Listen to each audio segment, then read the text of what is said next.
આપ જોઈ રહ્યા છો વાયનન ન્યૂઝ. હવે જોઈએ અગત્યના સમાચાર. વડોદરા મહાનગરપાલિકાની નજીકમાં આવેલ લક્ષ્મી ફરસાણ નામની દુકાને કર્યું કાયદાનું ઉલ્લંઘન. ખંડેરાવ માર્કેટ પાસે આવેલ મહાલક્ષ્મી ફરસાણની દુકાનની મીઠાઈનો સેમ્પલ થયું હતું. વડોદરા મહાનગરપાલિકા દ્વારા દુકાનને સીલ મારવામાં આવી.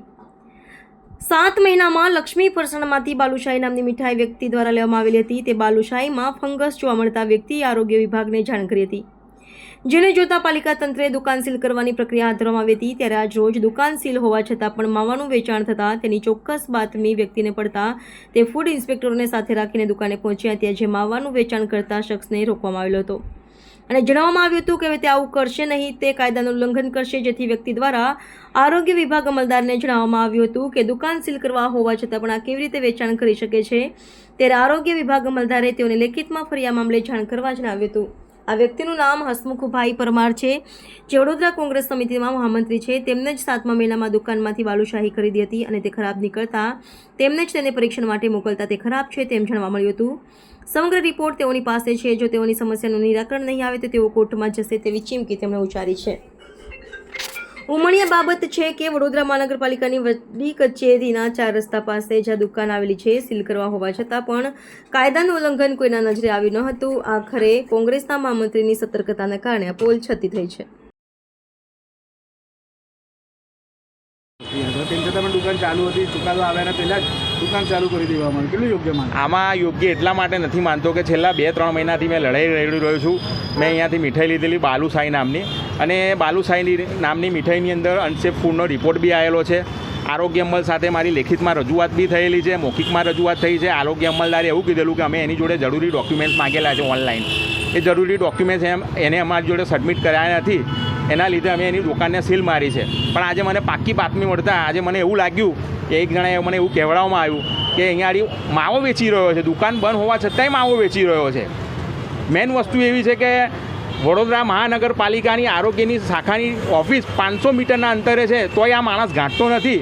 એટલે મારે આરોગ્ય અમલદારને વડોદરા મહાનગર સેવા સદનના નવા કમિશનરને એક વિનંતી છે કે આની પર સખતમાં સખત કાર્યવાહી થાય, અને વડોદરા સેવા સદનના જે CCTV ફૂટેજ છે એમાં તમે જોઈને આની પર સખતમાં સખત કાર્યવાહી કરો એવી વિનંતી છે. કોના રહેમ નજર નીચે આ ચાલતું છે? મને કોઈના રહેમ નજર હેઠળ ચાલે છે તો મને પાક્કી બાતમી મળી રહી છે.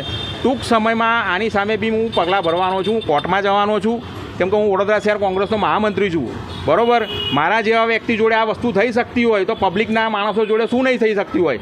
દુકાન બંધ હોવા છતાં એ માવો વેચી રહ્યો છે, તો આ વસ્તુ બહુ મોટી ભ્રષ્ટાચાર થઈ રહ્યો છે એ વસ્તુ સત્ય ખબર પડી ગઈ છે. મેં એની જાણ કરતાં તંત્રના અધિકારી મારી સાથે આવેલા છે, લાઈવ એમને પોતે બી જોયેલું છે. અધિકારીએ મને કીધું એક લેખિતમાં તમે પાછી રજૂઆત કરો, લેખિતમાં આપો, અમે એની પર સખતમાં સખત કાર્યવાહી કરીશું. અધિકારીએ મને એક આશ્વાસન આપેલું છે. પણ હું છેલ્લા 2 મહિનાથી 3 મહિનાથી લડાઈ લડી રહ્યો છું, અને અત્યારે મને એનું અનુભવ થઈ રહ્યો છે કે મારા જેવા વ્યક્તિ જોડે આ વસ્તુ થતી હોય તો પબ્લિક જોડે શું નહીં થાય. તમારા સાથે અધિકારીઓ આવેલા હતા અને હજી પણ લેખિતમાં આપવાનું એટલે શું મતલબ? અધિકારી એવું કીધું કે કાયદાકીય લડાઈ લડો છો તો લેખિતમાં આપો, મૌખિકમાં આપશો ને તો આનું કોઈ મજા નહીં આવે. એટલે મેં લેખિતમાં આપીશ અને લખેલું વંચાય. કાયદાનું ઉલ્લંઘન તો કર્યું છે? કાયદાનું ઉલ્લંઘન કર્યું છે. અધિકારીએ મને એવું કીધું છે કે હું આની પર 100% કાર્યવાહી કરીશ.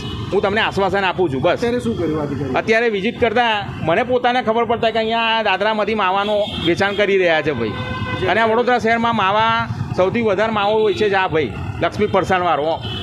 કેવી રીતનો માવો છે એ ખબર નથી, પણ અહીંયાથી માવો વેચતો તો મને પાક્કી બાતમી મળેલી. એના પણ સેમ્પલ લેવામાં આવે? સેમ્પલ લેવામાં નથી આવ્યા, દુકાન બંધ બતાવે છે, ધંધો ચાલુ છે, એટલે પોલ છે આ. અચ્છા, અને તમારી માંગણી સ્વીકારવામાં નહીં આવે? મારી માંગણી સ્વીકારવામાં નહીં આવે તો મારા રાષ્ટ્રીય નેતા રાહુલ ગાંધી એવું કીધું કે ડરો મત. મારી સાથે મારી આખી કોંગ્રેસ પાર્ટીને લઈને હું આ ગમે તે અધિકારી હશે કે કોઈ બી ચમરબંધી હશે એને છોડવામાં નહીં આવે. મારું નામ હસમુખ પરમાર છું, વડોદરા શહેર કોંગ્રેસનો મહામંત્રી છું. Subscribe now and press the bell icon. Never miss an update.